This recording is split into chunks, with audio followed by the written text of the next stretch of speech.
Assalamualaikum warahmatullahi wabarakatuh. Perkenalkan, nama saya Faisal Quroni Hafizi dari Pendidikan Informatika semester 4A Universitas Hamzah Wadi. Hari ini kita akan belajar bagaimana membuat sebuah database menggunakan software XM ya. Pertama, silahkan buka software XM dan pastikan modul Apache dan MySQL ini sudah di start. Kalau sudah start, nanti ada tandanya seperti warna hijau, green ya, begini. Kalau sudah, kalian bisa klik minimize, kemudian buka browser. Nah, pada URL-nya kita ketikkan localhost php myadmin, kemudian tekan enter. Tunggu proses loading muat halaman. Kemudian untuk membuat sebuah database baru, kalian bisa klik new, kemudian nama database. Penamaan database biasakan menggunakan huruf kecil dan tidak boleh ada spasi ya. Misalkan namanya basis data. Kemudian klik create. Nah, selanjutnya kalian akan diarahkan ke pembuatan tabel. Penamaannya sama seperti penamaan nama database. Tidak boleh ada spasi dan biasakan menggunakan huruf kecil. Misalkan nama tabelnya mahasiswa. Jumlah kolomnya, karena di sini nanti saya akan membuat 6 kolom yang terdiri dari ID, kemudian foto, nama, NPM, prodi, dan alamat, maka saya taruhkan jumlah kolomnya 6. Kalau sudah, kalian bisa klik go. Nah, jika sudah, tampilannya akan seperti ini. Nah, kita lanjutkan ke proses pembuatan sebuah kolom pertama ya. Yang pertama kita membutuhkan sebuah ID dengan tipe data integer int, kemudian range atau value atau panjang nilainya, karena saya inginnya maksimal, maka ini saya kosongkan dulu.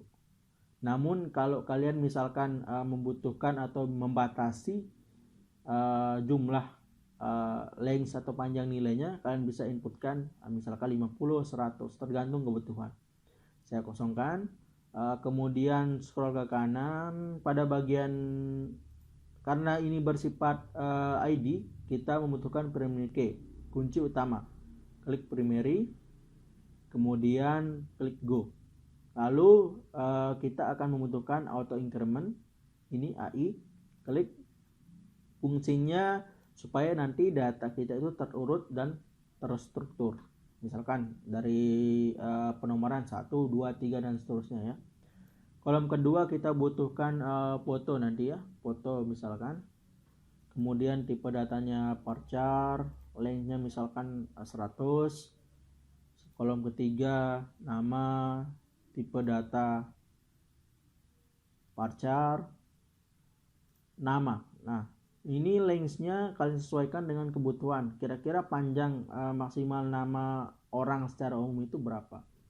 Misalkan di sini saya kira-kira 50 ya. Kemudian nama, setelah nama itu ada NPM. Nah, karena NPM ini bersifat pasti, artinya jumlahnya itu pasti 9, saya bisa pakai tipe data char, kemudian length-nya taruhkan 9. Lalu scroll ke bawah, kolom selanjutnya kita butuhkan adalah prodi. Tipe data varchar, length misalkan 50. Kemudian yang terakhir adalah alamat, tipe data varchar, length-nya misalkan 100. Nah, jika sudah, kalian bisa klik save.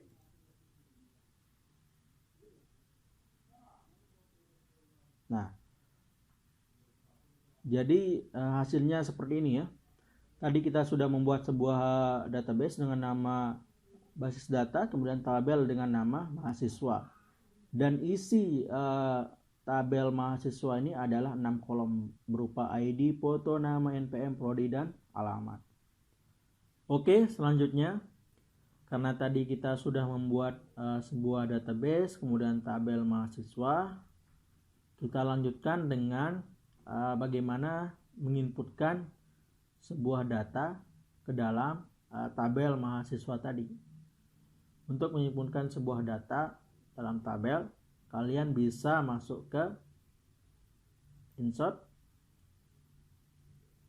kemudian isikan database, ID-nya kita kosongkan, kemudian fotonya misalkan nama file fotonya misalkan faisal.jpg, ekstensi foto biasanya, kemudian nama Faisal Quroni Hafizi, Hafizi, kemudian NPM 18010808, prodi pendidikan informatika, kemudian alamat Desa Teros, Kecamatan Labuhan Haji, Potim ya. Nah, kalau sudah untuk menyimpan data yang sudah kita isikan, kalian bisa klik go. Nah, akan ada notif ya, 1 baris berhasil ditambahkan ya. Cara ngecek apakah sudah masuk, kalian bisa klik browse. Nah, di sini data sudah masuk 1 ya, ID-nya 1. Nanti kalau kita menginputkan data selanjutnya akan terurut jadi ID 2 dan seterusnya. Nah, kemudian di sini saya akan coba menambahkan data lagi ya, misalkan 10 data ya. Saya akan coba caranya sama seperti tadi, masuk ke insert, kemudian isikan datanya ya.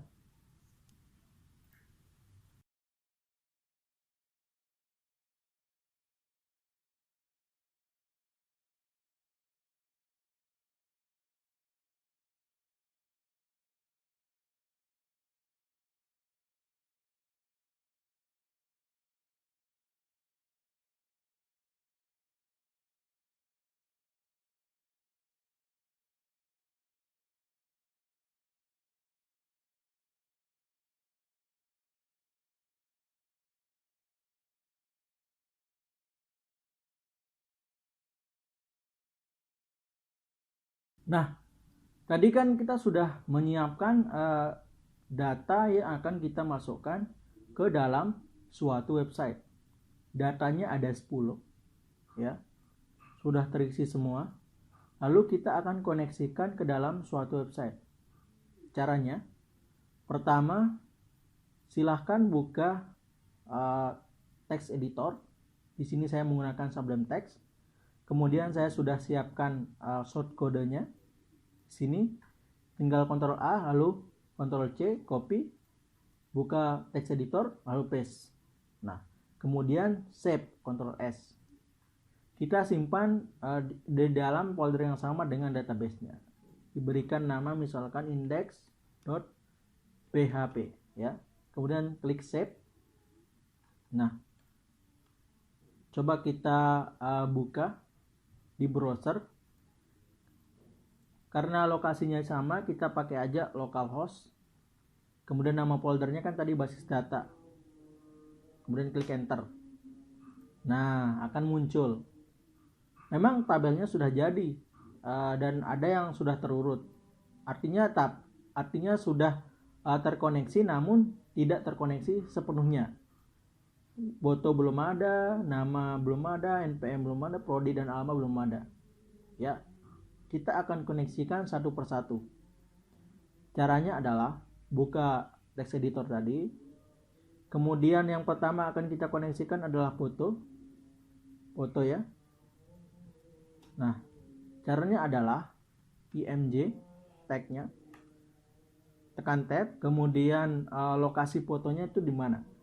Tadi lokasinya di dalam basis data foto, namanya nama fotonya 1, kemudian ekstensinya .jpg. Maka di sini kita tulis foto slash nama ekstensi jpg. Coba kita Ctrl S, kemudian kita buka browser, refresh. Nah, muncul fotonya, akan tetapi ini terlalu besar ya, ini terlalu besar. Cara mengecilkannya adalah kita buka tag, tambahkan width, kemudian taruhkan misalkan berapa, 50 pixel lah, 50 pixel. Nah, Ctrl S, buka browser, refresh. Nah, kan akan berubah ya, karena kita sudah tambahkan tag width-nya tadi. Lalu karena di sini saya hanya punya satu foto, maka yang tampil satu foto itu aja ya. Selanjutnya kita lanjut ya. Nah, kita akan mengkoneksikan namanya. Namanya tadi kan di dalam data itu namanya adalah Faisal Andriana, artinya beda-beda kan. Sementara di sini namanya belum ada. Caranya kita kita tambahkan code-nya, buka tanya, kemudian sama dengan row, barisnya, karena di sini tadi kolomnya kita mau mengubah namanya, kita masukkan nama di sini, nama, kemudian titik koma. Nah, oke. Coba kita simpan, kemudian kita buka browser, kita refresh. Nah, kan?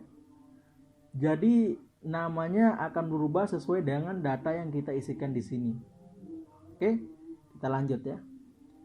Kita lakukan langkah yang sama, jadi kita copy aja npm, tapi kita ubah sesuai dengan kolom atau file yang ada di database.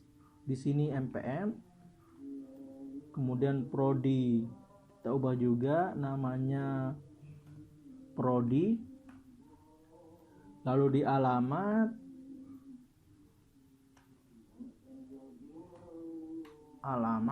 nah sudah ya. Ctrl S, kemudian buka browser lagi, tekan F5 untuk refresh. Wis, mantap ya. Nah, sudah berubah sesuai dengan database yang kita isikan. Faisal Andriana sampai Nurulita. Nah, Faisal Andriana dan Nurulita. Alamat semuanya ikut berubah. Ya. Nah, sekarang kalau kita ini kan sudah terkoneksi semua. Tinggal kita ada bonusnya nih. Kita akan lakukan istilahnya mempercantik tampilannya. Ini tabelnya saya kira masih butuh perhatian, butuh sentuhan gitu. Ada pada tabel bordernya kan 1 tadi, 1, kita tambahkan cell padding misalkan 10, kita save, kita buka browser, refresh. Oke, cukup tebal ya. Kita tambahkan lagi cell spacing. Nah, misalkan berapa? 0. Lihat, perhatikan ini ya. Nah, akan berubah menjadi bold atau spacingnya itu dihilangkan. Tadi kan sebelum kita taruhkan misalkan ini 1. Nah, ada jarak gitu. Kita hapus saja biar lebih bagus. Kita buka browser, refresh. Nah, lebih bagus kan? Dan ini tadi lupa saya, fungsinya misalkan kalau kita hapus ini, hapus, save. Nah, dia tidak mempunyai jarak antar data yang kita isikan. Jadi kalau kita tambahkan padding, nah, dia jadi punya jarak gitu. Nah, jarak di antara di tengah-tengah alignnya ya. Nah, kemudian sudah bagus ini. Lalu kita, oh ya, saya kira ini terlalu besar. Tulisan ini terlalu besar headingnya. Kita perkecil. Nah ini H1 misalkan H3. Ubah tagnya juga H3 ini. Save ke browser, kemudian paste. Oh, refresh. Terlalu kecil ya. Kita H2. Save, refresh. Oke, cukup lah ya. Cukup. Kemudian oh ya ini satu. Karena misalkan saya inginnya tabel ini dan headingnya berada di tengah, nah saya geser ke tengah, masuk ke body, buka tag center, ini kita taruh di bawah penutupnya, paste di sini, Ctrl S, buka browser, refresh. Nah kan, jadi mantap. Jadi data yang ada di database sudah terkoneksi, plus kita sudah melakukan sedikit sentuhan agar datanya terlihat lebih rapi ya, terlihat lebih rapi. Jadinya itu saja mungkin video untuk tugas akhir ini. Semoga apa yang saya berikan bisa bermanfaat bagi diri sendiri, kemudian orang lain, insya Allah, amin ya rabbal alamin. Cukup untuk hari ini. Terima kasih telah menyaksikan. Assalamualaikum warahmatullahi wabarakatuh.